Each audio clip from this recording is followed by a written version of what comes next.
Yeah, Pokemon cards are in some way pretty cooked at the moment, and I don't think anyone really expected the market to be behaving like this in 2026. We're seeing some massive growth in areas that no one really expected. I mean, if we look at Pokemon 151 or even Japanese 151, it's grown pretty crazily as well. And in saying that, I know a lot of people love the Japanese 151 set, and I'll be opening an entire Japanese 151 booster box on Whatnot and giving away all the hits on 20th April at 5 p.m. Australian Eastern Standard Time. And I'll actually be speaking about that stream a little bit later on as well. But I mean, yeah, the market's just going through some straight up weird movement. And I suppose I'll be talking about some of my own thoughts on what I think's happening as well. But yeah, I mean, check this out. So the first one we got here is the Galarian Gallery Mew from Crown Zenith, the Sleeping Mew.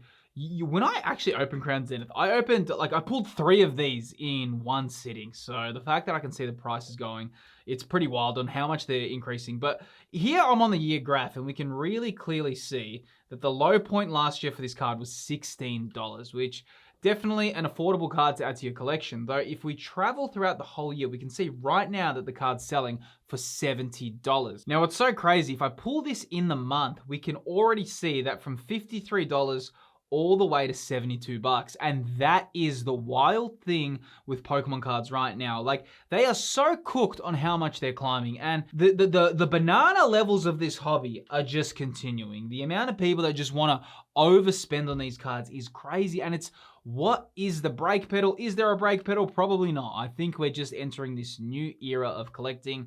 I've kind of been reflecting on it, and I just actually feel that those whole days of what we thought collecting or how it's going to return, and how there's that whole thing that, oh, after this period it's going to return to normal. I think there's a new area of what collecting's become like. It's not going to be what it's like previously, and we can really see that with literally everything just climbing up. Now that Sleeping Mew is from Crown Zenith, and I'm going to pull this into the 3 months, and we can see Crown Zenith is also climbing. Arguably one of the best sets ever created. Such good artworks in this set, man. I really rate it. But selling for $226, you could have picked this up 3 months ago.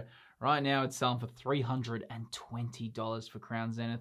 Really growing, and of course it's weird because Crown Zenith was one of the most available sets on release. It was pretty easy to get. I wouldn't say anyone thought Crown Zenith was some super difficult ETB to kind of capture. It was always a very, very standard ETB. When it released, people liked it, but no one was obsessing over the set. Though now, yeah, it's a different story. Everyone's like now seeing Crown Zenith. That's the thing with Pokemon cards. Everyone looks in retrospect and then they get this massive kind of, oh, now they're good. Now that I always knew Crown Zenith was good. Well, at the time, were people buying it? Were people looking after it? Probably not as much as they would have. The thing about Crown Zenith is, if Crown Zenith released today in today's market, and all those VMAXs and the VSTARs, if they all became either illustration rares or special illustration rares, forget about it, man. You'd be looking at a set even more in demand than Ascended Heroes. That's how good Crown Zenith is. The only thing is, it kind of released at a very good time in the hobby, in terms of there wasn't as much demand as it is today. And I even get nostalgic when I think of Crown Zenith, because at least I could open product, and I could open a lot of it. Now, if I wanted to open Ascended Heroes, you know, I do have to fork out a lot of money. Now, moving on to a card that needs no introduction, the Bubble Mew. And I just introduced it, but there you go, $668, and in the 1 month right there, selling for $822. So why are Pokemon cards climbing up? Isn't it bizarre? Everything is going in the red elsewhere. And there's a big discussion about nostalgia and what millennials and Gen Z care about. There's so much more to this than people think, oh, it's just collectibles, it's a bubble, it's gonna pop.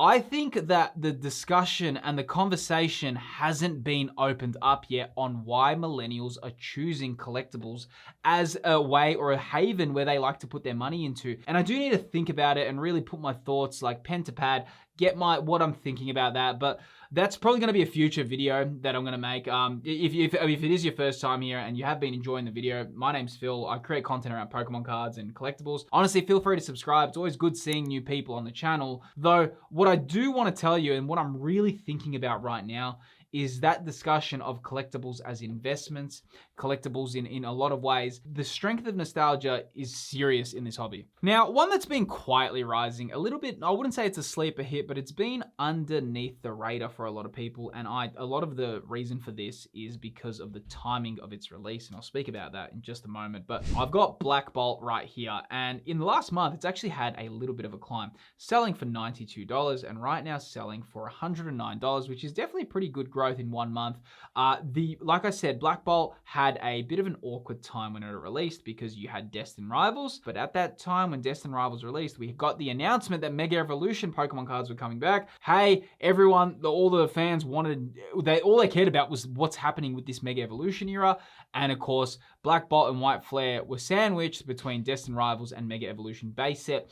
And for that reason, I think it was a bit of a sleeper hit. And we can see $109 for an ETB is pretty good in the current market when you compare it to Ascended Heroes or Prismatic Evolutions. Now, as I did mention earlier in the video, I am going live on Whatnot and opening up an entire Japanese 151 booster box, and I'll be giving away all the hits on April 20th, 5 p.m. Australian Eastern Standard Time. Now, today's video is sponsored by Whatnot, and I'm actually super pumped for this upcoming stream because, as a lot of you know, the prices of Japanese 151 have really climbed up lately. Now, if you've never used Whatnot before, it's a live shopping platform where you can buy products in real time and you can just chill with some awesome creators. Pokemon cards are absolutely massive on Whatnot. Now, what's so cool, if you've never tried it before and you're a first timer, you can actually use this link on screen to redeem a $15 credit on the app. Feel free to scan the QR code or just head to the link in the description. A big thanks to Whatnot for supporting the channel. Now let's jump back into this video. Moving on to Destined Rivals, which is the GOAT mainline set of the Scarlet and Violet era.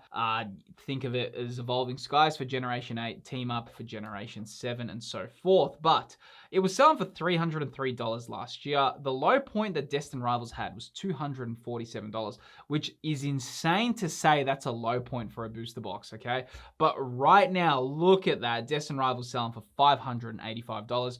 That's in 1 year. If we pull that into the last 3 months, Destined Rivals has had a very interesting journey, selling for $411, went all the way to $573, down to $510, and right now selling for $585, so it did recover from that little dip. Destined Rivals, amazing special illustration rares, amazing illustration rares, probably some of the hardest pull rates in the whole Scarlet and Violet era. The Team Rocket's Mewtwo is a very in-demand card. A lot of collectors want that. Where Destined Rivals is going to go in the future, I think at this point, with how the hobby is going, with how we can see Phantasmal Flames, all that, I think it's in a pretty strong position at this stage, given the fact that it is a Generation 1 throwback as well, very heavily connected to Team Rocket. This set always is going to have an audience for it.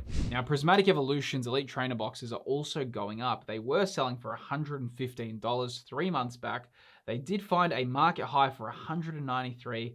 And right now selling for $166. So Prismatic Evolutions, very, very in-demand set. Of course, this is probably the hardest, since Prismatic Evolutions released, Pokemon cards have been in a very tough situation until Perfect Order came out. It saved everyone, you know what I mean? Now everyone can buy that. But $166, yeah, for an ETB, and even Ascended Heroes is near that pricing as well. So obviously with Prismatic, there is a lot you can pull from this set, whether or not you're going to pull anything. I've opened so much of this set and I have not yet seen one special illustration rare. And that is not that uncommon. Like that's actually a very common thing that you can open. I've seen a few Master Ball patterns, the Pokeballs are sure, but because Prismatic Evolutions does not have illustration rares, it does come into play. The opening experience of this set is pretty poor in my opinion, because you are only going to be pulling either an SIR or a Master Ball or a Pokeball reverse holo, and in that case it can be pretty disappointing. Moving on to the 151 Elite Trainer box, and this is where Pokemon is just, this is where you can see how strong the nostalgia is in this hobby. Selling for $210 last year. Right now, Pokemon 151 is selling for $632 for one Elite Trainer box. I can't believe that. I didn't even know that it was selling for that. And now if I pull that in the month graph, in the last month, $597, right now selling for $639. That is climbing so quick, and wow, oh wow. And yeah, it's hard to put my finger on what's really happening with Pokemon cards at the moment. It's been happening for such a long time. Perfect Order in a way is good. One thing I've noticed, and there's been a discussion around Perfect Order, people are saying, oh yeah, scalpers, that they can't get the set, how good's this, haha. Now, the big thing that you got to remember here, I wouldn't now start, the community is now wishing for all these bad sets. It's almost like people are saying, oh, we just want bad quality sets so we can buy Pokemon cards. That to me, it's not making sense to me at all, because it's like, why would we wish, why would you wish for what you're going to spend your hard-earned money on to be buying a poor quality set? That is beyond me. The reason why Pokemon cards are so in demand is because they have been smashing it out the park in terms of the artworks, in terms of how creative they've been, in terms of how well, like, the illustrations are. They've really leveled up, and they're getting that price premium because they're high quality artworks and cards.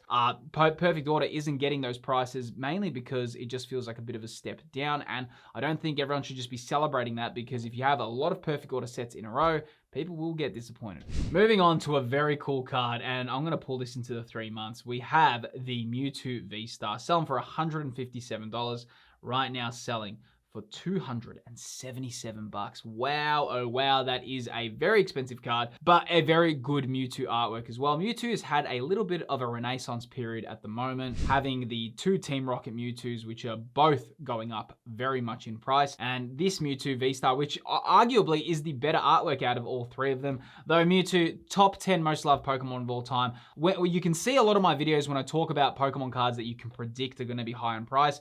Any Pokemon, whether it's a Mewtwo, Pikachu, Gengar, these are the ones that have the biggest fan demand and the biggest audiences for them. And then it's going to just be a natural kind of thing where collectors want these cards. It's going to be hard for a Pokemon that isn't as popular as Mewtwo to get that price point. Now, moving on to the Eevee Pokemon Center stamped version. This one's also been having some price rises, selling for $74. Right now selling for $94, and there you go. It's in 1 month, it's already climbing. If I pull this into the last 6 months, you can see that it did have a bit of a drop, selling from $101 all the way to $63, and right now it's had a big recovery to $95, and more people want this card. Sleeping Pokemon have a little bit of a collector fan base, and this is something that I've definitely picked up, whether it's the Sleeping Pikachu from Lost Origin, I showed you the Sleeping Mew from Crown Zenith, or even this Sleeping Eevee. There definitely is a big fan base for these sleeping Pokemon. And just looking at it, if you do want a more budget-friendly option, you do have the regular version, the not Pokemon Center stamped version. Was selling for $8, right now selling for $14. So it has had a bit of a climb in the last 3 months. This is obviously, it's guaranteed in the Prismatic Evolutions Elite Trainer boxes. But yeah, like I said, it is an amazing promo and definitely a cool one to add to your collection. But yeah, I mean, the market's just cooked. Like I said, at the moment, I imagine things are going to get even more stronger throughout the year because so many people are connected to Pokemon. But you know, a lot of you are wondering like how I would spend my money if I was buying Pokemon cards at the moment. And if I were to spend $1,000 on Pokemon cards right now, I do actually explain what I'd do in this video on screen here. Within this video on screen, I actually break down the process of what I'd spend $1,000 of my own money on in the current market today. If you enjoyed this video, click the video that's appearing on screen. Appreciate you watching, and I'll see you on the next video.